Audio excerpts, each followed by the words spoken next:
I would pay to see Marcellus Wiley do a concert. Sing, dance, comedy, whatever. Show up in his Clipper jersey. He does comedy all the time when he talks about the Clippers and championships. It's hysterical. That's such a funny bit, Marcellus. Tip your waitress. Do your bit. Do the Clipper thing where you talk about championships. Go ahead. This is good. I can't talk to you guys right now. You guys are so mean.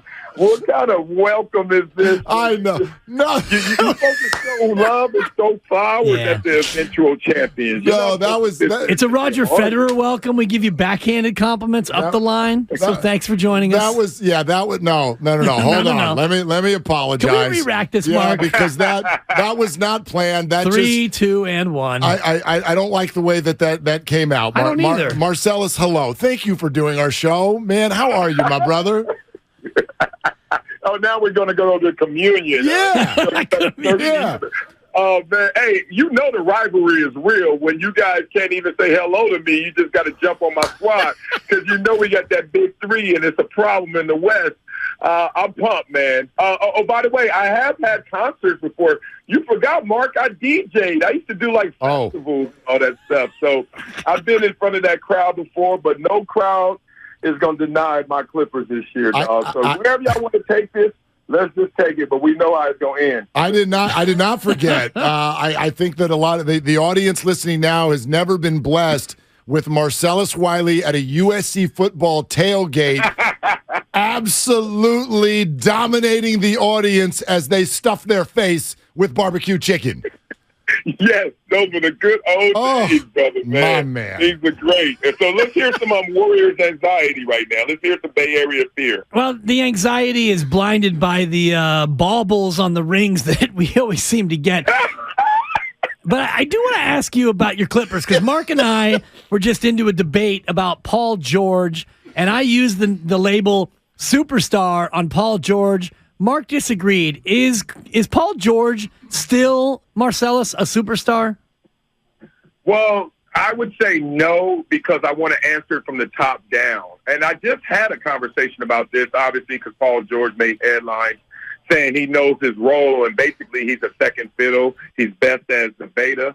And I love that because playing any team sport, you got to define roles. And the guys who play their role, and if we all do that, then we have ultimate team success. So there's nothing wrong with what he said. It's just the fact that people don't want to hear it. They want us all to act like we all should have the ball in our hand all 48 minutes, like no one else should be doing anything else but dribbling and shooting. Like, that's not how it goes. I tell my kids, I coach youth football, Pop Warner football, and I tell the kids, not all of you guys are going to touch this football, but you're all going to equally contribute, and you have your roles. So when I see Paul George, he's not a superstar. Why? Who are the superstars? Like Kevin Durant's a superstar. Giannis is a superstar. You got to look at it from the top down, and then you have to say there's a different tier of guys when you get to Paul George, who's amazing at playing basketball, but is not a superstar. And if he is, then what the hell do you call Giannis, and what the hell do we call KD, et cetera? Yeah, I think that's well by said. Et cetera, you mean Steph. If you're going to start at the top, Marcellus, you may want to re-rack that, my friend. Yes, you're right. You're right. Even though KD's better than Steph, we saw them as teammates. Let's not go there again. Dog. But yes, I love this argument. If you want to jog down here, there's nothing worse to me than the media, us in the media, deciding something that two players already answered. When you're a teammate with someone else, there's a primal response that we're both trying to be the alpha, and we're going to figure this out. Remember Dwayne Wade when it was his team in Miami and LeBron got there, and because of this same tension, they didn't win a championship their first year because Dwayne was fighting LeBron, and LeBron didn't want to just take it from Dwayne. Well, KD and Steph actually played together, and Steph immediately realized, let this dude do him. And he has this team. I'll lead in intangibles in other ways. So when it comes to basketball, as amazing as Steph Curry is, and I love that dude, KD's just better, man. Y'all got to leave that one. Well, I'm not going to say that your entire point is wrong. I do know that one of them has been able to engineer championships without the other, and we know which one that is. Mm-hmm. Yeah, but that's not the purity test of greatness. And we like to make it that because it's the simplest, it's the easiest, the laziest. But being real, if you had to list the top 50 basketball players, you better not do it by ring order, or else you're going to look all over the place. You're like, wait a minute, what am I doing here? I got a Larry Bird way down here, and then I have a Klay Thompson way up here. And you can't do that. So I'm looking at it like Bill Russell, as amazing as he was, is not the best basketball player ever. So it's not just a pure ring thing. It's like, okay, are you in the vicinity? Are you in the conversation of greatness because you qualify with a ring or whatever you want to say? Well, yeah. I even consider guys without a ring as great, like Charles Barkley, Karl Malone, etc. Well, sure. But beyond that, how does a Steph trump a KD just because he has another ring without him? Just because he had a ring before him? What? They played together in their primes, in their peaks. It wasn't that close, was it? So that's why I say it's KD. Man, that's why I have Robert Horry above Charles Barkley, because I do it by rings, Marcellus. It's how we do it. And, man, speaking of rings, do the Clippers get, like, we won a series rings when they actually beat a team in a best-of-7? You know, I wouldn't doubt it because we have the richest owner in all of sports. We don't have to pay $1 billion in luxury tax to buy a ring like you guys. So we might just do something like that to stunt because we got the money to blow. But in all seriousness, man, you know how it is. You got to fake it till you make it, brother. In life, if you can't get a girlfriend, at least get a phone number. You know, like we're happy with whatever comes our way. We just get excited. So sometimes we are a little juvenile. We celebrate the little things, but why not?